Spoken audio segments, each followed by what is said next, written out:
धनत्रयोदशी आनंदाचा, उत्सवाचा आणि धनधान्याची पूजा करण्याचा एक छान असा मुहूर्त आणि छान असा दिवस।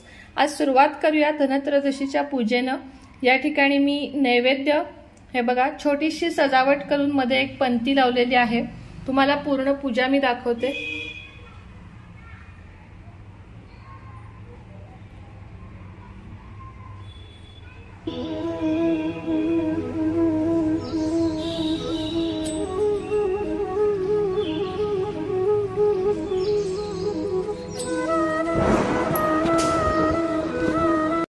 स्वामी समर्थ, जय जय स्वामी समर्थ। श्री स्वामी समर्थ, जय जय स्वामी समर्थ। आता लवकरच आलेली आहे दिवाळी आणि धनत्रयोदशीची पूजा दाखवा असे मला अनेक सारे कमेंट आलेले आहेत आणि त्याच कमेंटनुसार मी आज धनत्रयोदशीची पूजा आज तुम्हाला मांडून दाखवणार आहे।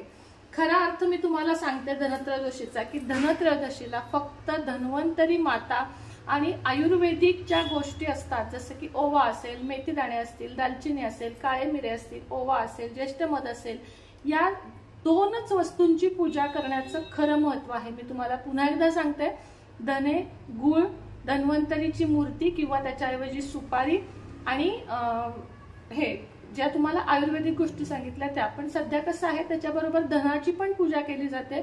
केलेली अर्थातच वाईट नाहीये, पण धन म्हणजे खरी आपली शारीरिक संपत्ती, म्हणजे आपण कसे आहोत, आपण निरोगी असू तर आपली खरी संपत्ती आपलं आरोग्य आहे। म्हणून आजच्या दिवशी हा डॉक्टरांचा दिवस असतो असं म्हटलं जातं आणि देवांचा वैद्य धन्वंतरी देव हे होते, त्यामुळे धन्वंतरीची पूजा करण्याला या दिवशी अत्यंत जास्त महत्त्व आहे। पूजा आपण किती सुंदर मांडतो यापेक्षा पूजा आपण किती मनापासून आणि किती भक्तिभावाने करतो याला जास्त महत्त्व द्या। अतिशय साध्या पद्धतीने मी तुम्हाला इथं पूजा दाखवणार आहे। जास्त कुठलाही तुम्हाला तामझाम मी करायला लावणार नाहीये, मात्र जेवढं दाखवत आहे तेवढं अवश्य करा, कारण तेवढं गरजेचं आहे। आणि यापैकी मी तुम्हाला सांगते, तुमच्याकडे कोणतंही जरी दागदागिना नसेल, पैसे नसतील, काही नाही, छोटीशी साधीशी छान अशी पूजा मांडायची आणि देवाला प्रसन्न करून घ्यायचं, देवाला माफी मागायची। एखादी यातलं कुठल्याही सामानातली कोणतीही गोष्ट तुमच्याकडे नसेल तरीही काळजी करायची नाही, त्याऐवजी अक्षता व्हायच्या आणि आहे तेवढ्या ह्याच्यात समाधानी राहायचं आणि आपली पूजा मांडायची। चला आपण आता पूजेला सुरुवात करूया। तुम्हाला पूजा आवडली तर व्हिडिओला लाईक करा, शेअर करा आणि सबस्क्राईब करा। तर सगळ्यात आधी आपण दिवा प्रज्वलित करून घेतलेला आहे आणि दिवा त्याच्या जागेवर ठेवूया।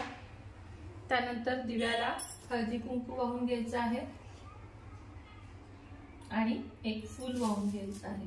दिव्या दिव्या दीपत्कार, कानी कुंडल मोती हार, दिव्याला पाहून नमस्कार, दिवा लावला देवापाशी, उजेड पडला विष्णूपाशी। एवढं म्हटलं की आपला दिवा प्रज्वलित झालेला आहे। त्यानंतर आपल्याला कलश स्थापना करायची आहे।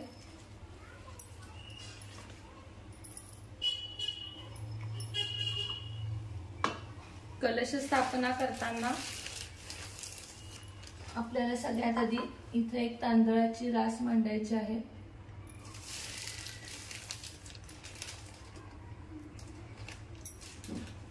त्याच्यावर हळदी कुंकू आणि त्याच्यावर आपल्याला हा कलश प्रस्थापित करून घ्यायचा आहे। कलशावर हे बघा, कलश आता सगळ्यांना माहित आहे तरीही सांगते, कलशावर आपण स्वस्तिक काढून घेतलेला आहे, उभ्या 5 रेषा काढून घेतलेल्या आहेत, आंब्याचा सुंदर डहाळा जो आपल्या घरातलाच आहे, आपल्या झाडाचा आहे तो, आणि त्याच्यावर नारळ आपण ठेवलेला आहे। आता आपण कलश पूजन करून घेणार आहोत। कलश पूजन करताना कलशाला देखील हळदी कुंकू,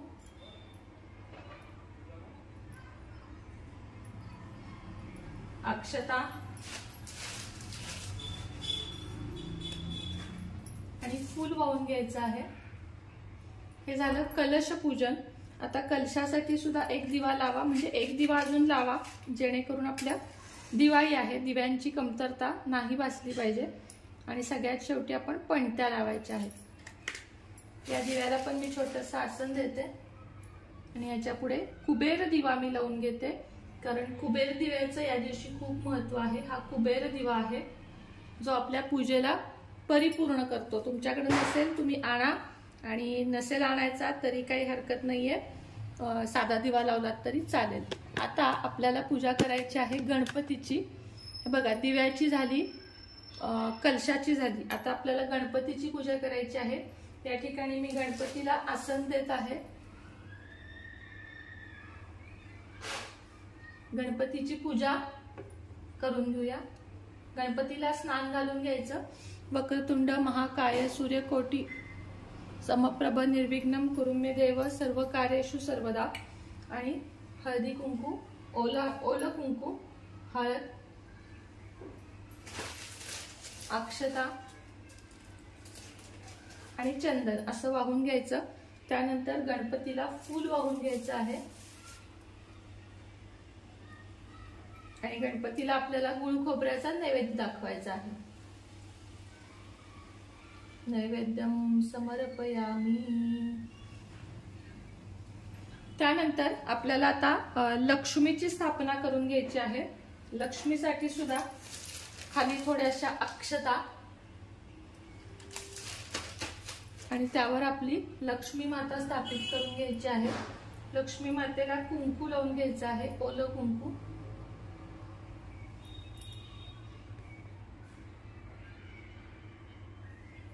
कुंकू लावून घेतल्यानंतर लक्ष्मीला सुद्धा अक्षता व्हायच्या आहेत आणि फूल वाहून घ्यायचं आहे।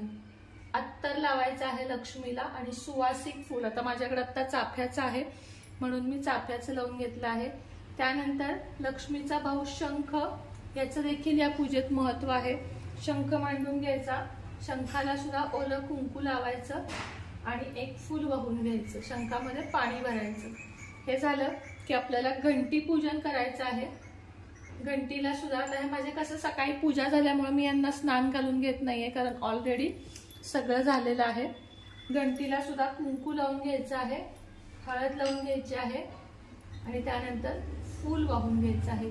आता ही झाली आपली नित्य देवांची पूजा। लक्ष्मीला कमळगट्ट्याची माळ मी इथं घालून घेत आहे, कारण आपल्याकडे कमळाचं फूल नसतं, मग आपण कमळगट्ट्याची माळ घातली तरी चालू शकते। आता तुम्हाला पुढची पूजा दाखवते की काय करायचं आहे नेमकी ते। आता प्रत्येकाकडेच हा धन्वंतरीचा फोटो असेलच असं नाही, याच्याऐवजी तुम्ही विड्यावर म्हणजे पानाच्या विड्यावर सुपारी मांडलीत तरीही चालेल। आपल्याकडे आहे म्हणून मी धन्वंतरी म्हणजे मी आणलेलाच आहे, आमच्या घरात असतोच, आपलं आरोग्य आहे ना चांगलं राहतं। धन्वंतरीचा फोटोची पूजा करून घेत आहे आणि लक्ष्मी, कुबेर, गणपती हे सगळेच एकत्र माझ्याकडे आहेत, ते देखील मी इथं पूजेमध्ये ठेवत आहे।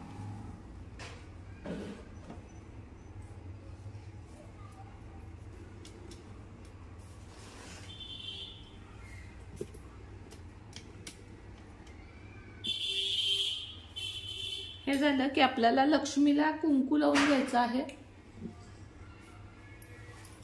सगळ्यात आधी पाणी शिंपडून घ्यायचं, कारण या मूर्ती नाहीये ही, त्यामुळे आपल्याला शुद्धोदकम स्नानम असं करून पाणी शिंपडून घ्यायचं आहे थोडं थोडं। त्यानंतर हळदी कुंकू अष्टगंध हे लावून घ्यायचं आहे। हळदी कुंकू अष्टगंध कुबेर देवतांना सुद्धा, गणपती बाप्पाला सुद्धा लावून घ्यायचं आहे। आता या ठिकाणी मी फोटोला हार लावून घेतलेले आहेत, हार घालून घेतलेले आहेत। आता यानंतर ज्यांच्याकडे या दोन्हीही फोटो नाही आहेत त्यांच्यासाठी दाखवते की तुम्हाला काय करायचं आहे। दोन दोन विड्याची पानं अशा पद्धतीनं, आणि गणपती आणि लक्ष्मी सुद्धा तुम्ही विड्याच्या पानांवर बसवू शकता, मी अक्षतांवर बसवलेलं आहे। दोन दोन विड्याची पानं, त्यावर थोड्या थोड्या अक्षता, त्यावर हळदी कुंकू। आपल्या पौर्णिमेच्या जरी सुपारी तुमच्याकडे असेल, पौर्णिमेला तुम्ही पूजा केली असेल तर त्याच सुपारी घ्यायच्या आहेत। आणि ही कुबेराची आणि ही लक्ष्मीची सुपारी, याचं पण आपल्याला पूजन करून घ्यायचं आहे। हे फोटो असतील तरी सुद्धा याची केली तरी चालेल, फोटो असतील तर सुपाऱ्यांची पूजा नाही केली तरी सुद्धा चालेल। त्याला आपण छानपैकी फूल वाहून घेऊया।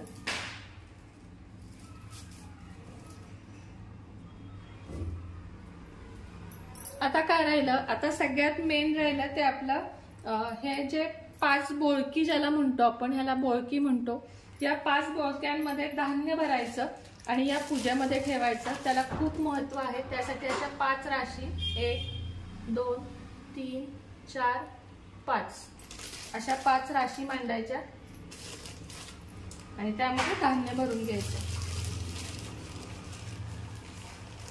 हे भरून घेतल्याने किंवा ही पूजा केल्याने काय होतं तर आपलं घर धनधान्यानं भरतं। आता पहिल्या याच्यात मी ठेवले आहेत तांदूळ, जे आपल्याला धान्य नेहमी घरात लागतं, हे संपूर्णच चालत नाही। एका याच्यात ठेवलेत गहू, एका याच्यात ठेवलेत मसूर, एका याच्यात ठेवलेत तूर डाळ, थोडं वाकडं आहे हे असू दे, आणि एका याच्यात ठेवली आहे मुगाची डाळ। आता आपल्याला याची पूजा करून घ्यायची आहे। पूजा म्हणजे काय, हळदी कुंकू व्हायचं आहे प्रत्येकाला, हळद, त्यानंतर कुंकू आणि प्रत्येकाला फुलं। ही झाली आपली धान्याची पूजा।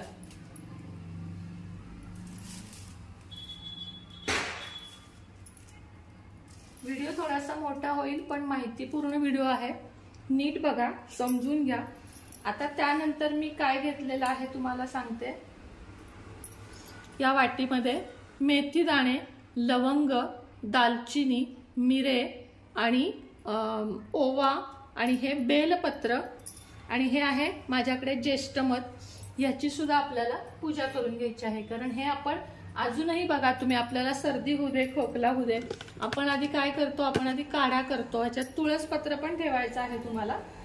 ह्याची पूजा करून घेऊया। हळदी कुंकू आणि फूल। त्यानंतर तुमच्याकडे जे काही पैसे, धन जे काही असेल, आता मी फक्त या ठिकाणी पैसे ठेवते। धन म्हणजे काय म्हणतात त्याला, आपलं सोनं मी आता काही या ठिकाणी ठेवत नाहीये, तर आपल्याला इथं धनाची पूजा करून घ्यायची आहे।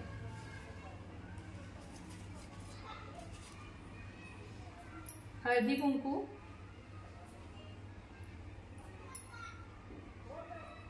आणि फूल असं वाहून घ्यायचं आहे।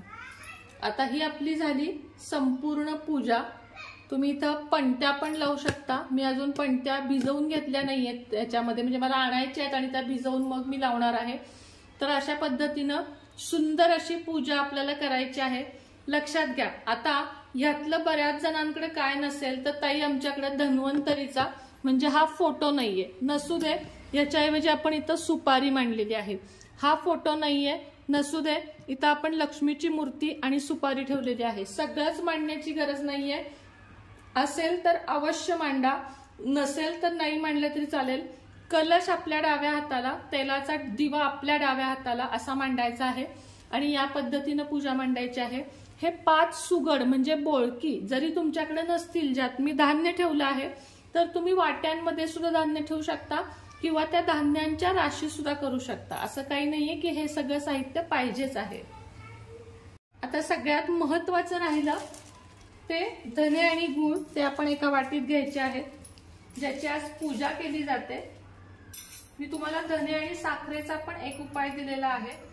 धने आणि गूळ हे बघा, जी यामध्ये खूप महत्वाचे आहेत आणि ज्याच्या नैवेद्याशिवाय ही पूजा अपूर्ण आहे, म्हणून इथं मी नैवेद्यम समर्पयामी, नैवेद्यम समर्पयामी, इथं मी धने आणि गूळ सुद्धा ठेवून घेतलेले आहेत, जे सगळ्यात शेवटी मी ठेवलेले आहेत। सुरुवातीला तुम्ही पूजा झाल्याला नैवेद्य, हा म्हणजे आता जशी माझी पूजा झाल्यावर मी नैवेद्य दाखवला तशा पद्धतीने तुम्हाला नैवेद्य दाखवायचा आहे। धनत्रयोदशीची पूजा तर आपण बघितली, थोडीशी माहिती तुम्हाला मी या ठिकाणी देते। या दिवशी धन्वंतरीचे पूजन करावे। धन्वंतरी ही आरोग्याची देवता आहे। धन्वंतरीचा फोटो घरात मांडून पंचोपचार पूजा करावी। धन्वंतरी मंत्राचा 1 माळ जप करावा, तो आपल्या नित्यसेवेच्या पुस्तकामध्ये आहे। धन्वंतरीच्या प्रतिमेला फुलांचा हार घालावा, तुळस व्हावी, नैवेद्य दाखवावा। धन्वंतरीच्या उपासनेबरोबर घरगुती आयुर्वेदिक ग्रंथांचे वाचन करावे। दीर्घायुष्य आणि उत्तम आरोग्यासाठी प्रार्थना करावी। धन्वंतरी हे आरोग्याचे अधिष्ठात्री दैवत असल्याने त्यांच्या सेवेमुळे दीर्घायुष्य व आरोग्य लाभते। या दिवशीच्या करायच्या सेवा तुम्हाला सांगते। 1 वेळा विष्णू सहस्त्र नाम म्हणजे विष्णू सहस्त्र नामावली, ज्यामध्ये विष्णूंची 1000 नावे आहेत, ते पठण करायचं आहे। रामरक्षा म्हणायची आहे। गीतेचा 15वा अध्याय म्हणायचा आहे। 1 वेळा काळभैरव अष्टक म्हणायचं आहे। 1 माळ महामृत्युंजय मंत्राचा जप देखील या दिवशी करायचा आहे। त्याचप्रमाणे या दिवशी यमदीपदान सुद्धा करतात। तुम्हाला यमदीपदानाचा व्हिडिओ आलेला आहे, मात्र प्रत्यक्ष व्हिडिओ जो आहे तो तुम्हाला आज संध्याकाळी बहुतेक मी करणार आहे। तेव्हा तुम्हाला यमदीपदान कसे करावे, नेमकी किती दिवे लावावे, धनत्रयोदशीला 13 दिवे लावायचे हे आपल्याला माहिती आहे, त्याचा सुद्धा व्हिडिओ येणार आहे। मात्र आजच्या या व्हिडिओला मी खूप मेहनत घेतली आहे। भरभरून प्रेम द्या, आशीर्वाद द्या आणि अशीच साथ द्या। अशाच आपल्या चॅनेलला भरभरून तुम्ही प्रतिसाद द्या। खूप जणांपर्यंत व्हिडिओ शेअर करा, कारण आजकालच्या पिढीला या पूजा हे सगळं माहिती नाहीये, त्यांना हे माहिती व्हावं म्हणून माझी ही धडपड आहे। आणि एक ही स्वामी सेवा आहे, ही आपण जितकी लोकांपर्यंत पोहोचवू तितकाच आपल्यालाही त्याचा लाभ होणार आहे आणि आपल्यालाही पुण्य मिळणार आहे। पुन्हा एकदा सांगते, या पूजेमध्ये जे साहित्य नसेल ते मांडू नका, काही हरकत नाहीये। सुपारीला धन्वंतरी माना, सुपारीलाच लक्ष्मी माना, सुपारीलाच कुबेर देवता माना आणि पूजा करा, चालेल। मात्र पूजा आठवणीने करा आणि सांगितलेल्या सेवा आवर्जून करा। आत्ताच्या व्हिडिओमध्ये इतकंच होतं। पुन्हा भेटेन नवीन व्हिडिओ सोबत, नवीन विषयासोबत। तोपर्यंत तुम्हा सर्वांना श्री स्वामी समर्थ, जय जय स्वामी समर्थ, श्री स्वामी समर्थ, जय जय स्वामी समर्थ। मी आजच्या सकाळच्या व्हिडिओमध्ये तुम्हाला श्रावणी घेवड्याची भाजी दाखवली। बरेच जण याला श्रावणी घेवडा म्हणतात, बरेच जण बीन्सची म्हणतात, म्हणूनच मी गुरुचरित्र पारायण झालं की दोन्हीची भाजी करते, जेणेकरून काही चुकू नये। दोन्ही भाज्यांचा नैवेद्य सरळ मी दाखवते, तर त्याची आज रेसिपी तुमच्याबरोबर शेअर केली। थोड्याशा दोनदा गप्पा मारल्या, बेलाला थोडंसं दाखवलं। आत्ता मी धनत्रयोदशीची पूजा केलेली आहे, जी आपल्याला इंडियन मॉम सुनेत्रा चॅनलवर टाकायची आहे। ती पूजा केली, त्यामुळे आत्ता साडी वेअर केलेली आहे। आता अजूनही मला यमदीपदानाचा व्हिडिओ करायचा आहे, लक्ष्मीपूजनचा व्हिडिओ करायचा आहे, त्याची तयारी मला करायची आहे। त्यामुळे मी आत्ता तुमच्याकडून निरोप घेते आणि भेटेन तुम्हाला मी उद्याच्या व्हिडिओमध्ये। तोपर्यंत सगळ्यांना नमस्कार, श्री स्वामी समर्थ।